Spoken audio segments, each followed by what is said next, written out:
sort of racing to the microphones to say how horrified they were, like Claude Rains in Casablanca. I'm shocked anybody would use language like this. And unendorsing Donald Trump.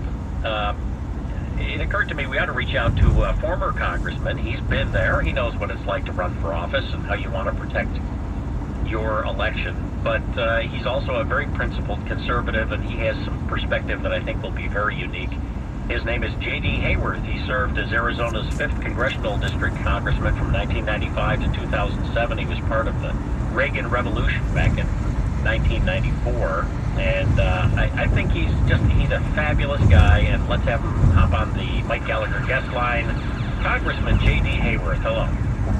Tom Adam, thank you for the chance to be back on and to be on Mike's show. As sorry as I am that Brother Mike is under the weather, I just got to tell you, I'm pleased to have a chance to visit with you and those who are listening in too. It's a great opportunity, and I appreciate it. Thank you, JD. You know, you're plugged into the news like nobody else because you have your Newsmax Prime show. That's the TV news talk show that you do every night at 8 Eastern on Newsmax TV.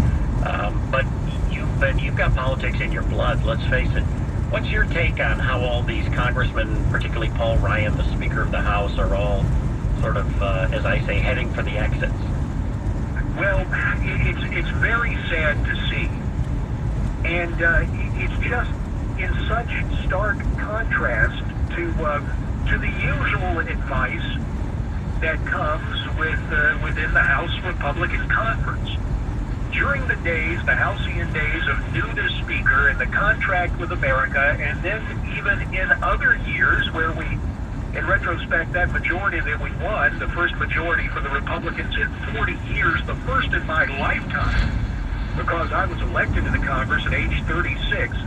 Realize a couple of decades have passed now, but what's amazing to me, it used to be, hey fellas, keep your powder dry and listen to what the people at home are telling you.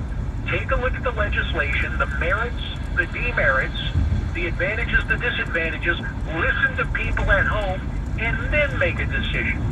This snap judgment, and I got to tell you, I was privy to some private emails that came from former members of Congress and must have been instigated by this never Trump crowd. This thing was premeditated, it was choreographed, and let me tell you, unfortunately, the Trump train, well, the Paul Ryan Express is aiming for a head-on collision. It ain't Hillary and the media exclusively. This is an inside job as far as I'm concerned.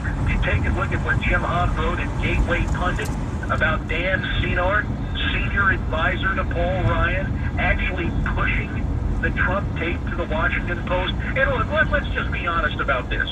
Nobody is going to say the Trump tape is a shining moment. No. But you can go back even to stuff that Doris Kearns Goodwin has written about Lyndon Johnson, who she holds up as an exemplar of social justice. You will read stuff in there that will make your hair curl.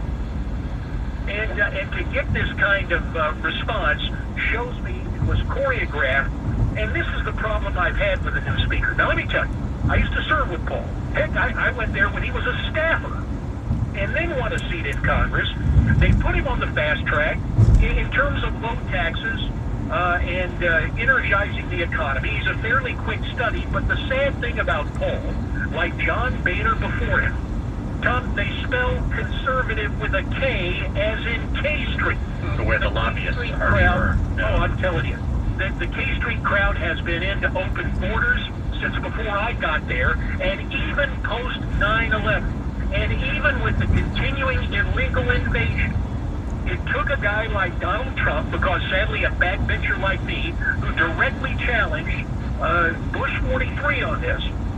Or was it 40? I have 43.